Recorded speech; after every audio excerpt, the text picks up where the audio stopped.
It's a orange juice. What's up everyone, this is Orange Juice.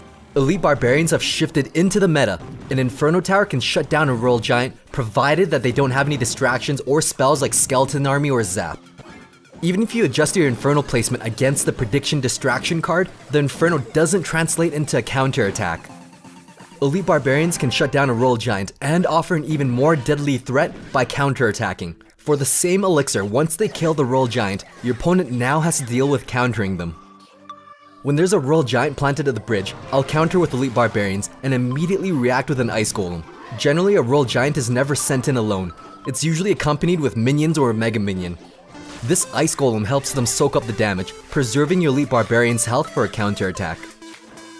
With so many hard counters to Elite Barbarians, they're hard to consider a reliable win condition when Tombstone or even a Skeleton Army can just crush them. If you're attacking with Elite Barbarians and your opponent counters with Tombstone, it will shut them down. What you'll need to do is hover the Zap one tile below the center of the Tombstone and cast the Zap just as the Tombstone pops. The Elite Barbs won't waste any time on the Skeletons and they'll just rush straight to the tower. You'll have to be careful with your spawner building placement. Usually one Barbarian will always bypass the opposite lane. This is when you need an extra nudge, usually an Ice Golem or even an Ice Spirit to pull them both back into the center. If they've already reached your tower, it's not a big deal. They're relatively big units, so it's easy to push them away from the tower and re-aggro onto a new unit like Ice Golem or even a Knight. Starting off a match, I'll never use my Elite Barbarians offensively. That's asking for negative elixir trades. I primarily have them in my deck as a defensive card. If you don't have multiple ways to properly counter Elite Barbarians, you're going to have a bad time when your opponent drops them at the bridge and you had a bad starting hand. Fireball is kind of a last resort if you don't have any physical counters. The Fireball placement is more important than ever since the Barbarians can rush your tower dealing a ton of damage. Fireball has a 360-degree knockback effect. If you knock them in the same direction, they'll get more hits off of your tower. Whereas if you split them right at the bridge, knocking one up and the other one down separates them. This separates them by 4 tiles, and it buys your tower more time to deal with each Barbarian individually. A reliable counter to Elite Barbarians are regular Barbarians. They have more total health and damage output since there are 4 of them, and they cost 1 less elixir. Planting the Barbarians on top of them produces slightly better results, since the 4th Barbarian doesn't waste time walking within range of the Elite Barbarians.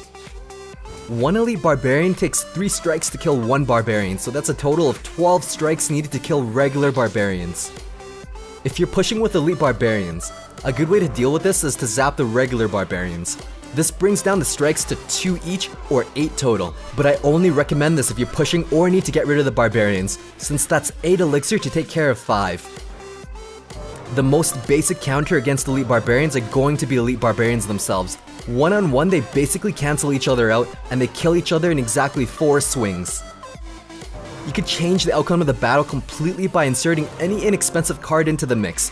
If you plant an Ice Golem in between them, it'll take 5 shots from the Elite Barbarians. Plus if it dies, it'll slow them down by 35%. This 2 elixir play allows your Elite Barbarians to translate into a nice counter attack that forces your opponent to spend elixir to defend against them. You can do this with a lot of other cards too, like Skeleton Army or Tombstone. It's a bit expensive, but the counter attack could be worth it if you're leading an elixir and they don't have any counters to your Barbarians. A bowler straight one-on-one will take care of Elite Barbarians, but you can take this a step further by planting something in between the bowler and the Elite Barbarians. Planting the Ice Golem saves your bowler, letting it counterattack. Taking it a step further, he used Skeleton Army to take out my bowler and Tombstone to defend against my graveyard, so I knew all the counters from my Elite Barbarians were out of cycle. Instead of defending the Musketeer with an Electro Wizard or Mega Minion, I countered with Elite Barbarians, knowing he had nothing to stop them.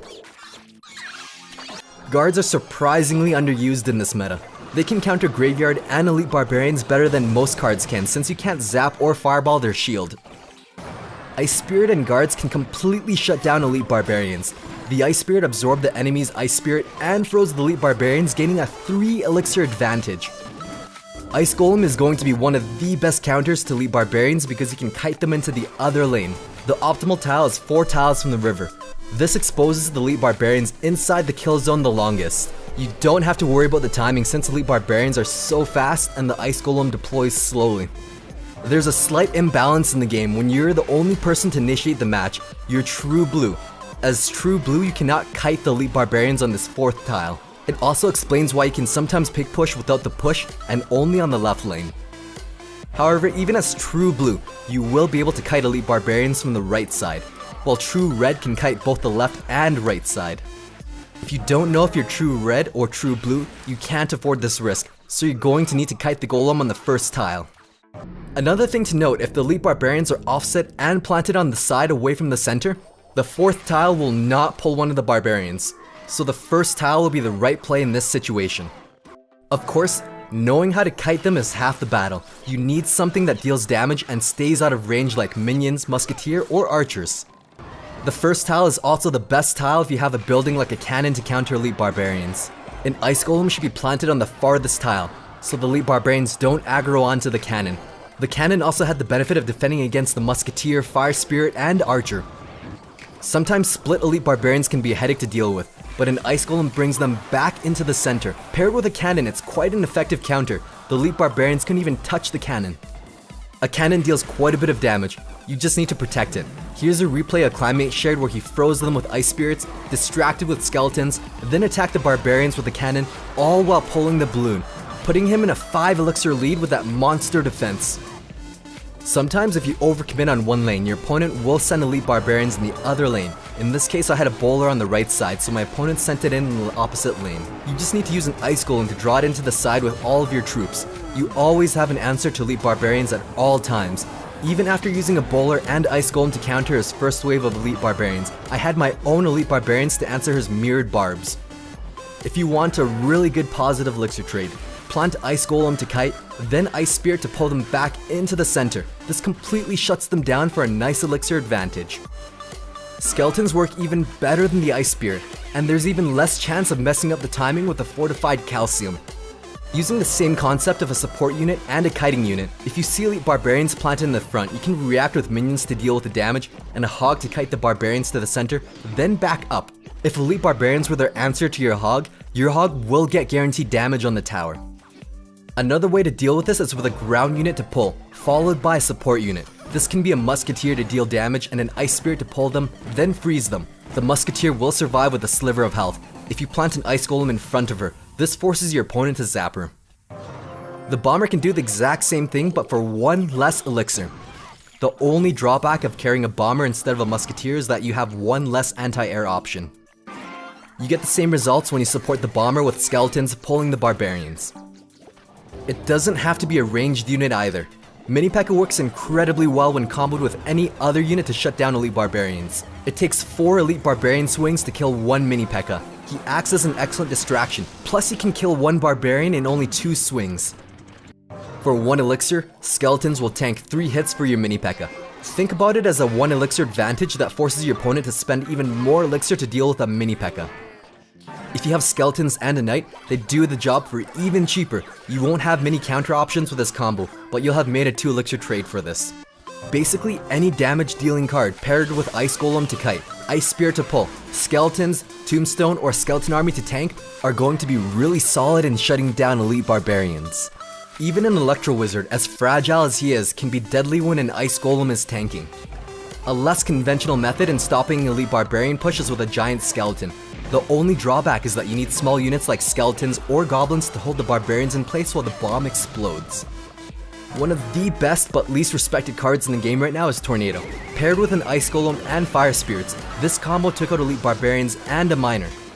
If your Elite Barbarians are your only answer to destroying tanks and you don't have any answers to a split lane push, you can use a Tornado to pull them back into the other lane.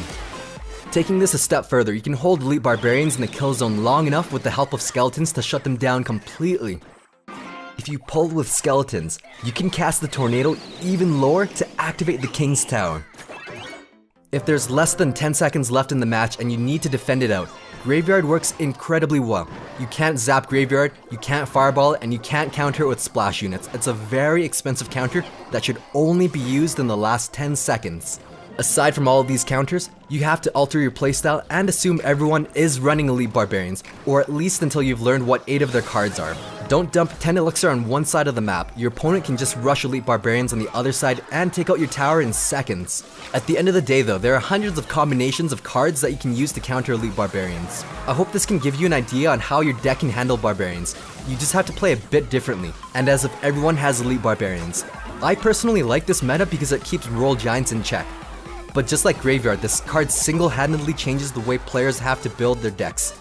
Come join us on Ban where you can interact with other Clash Royale players, submit decks, pictures, or talk strategy.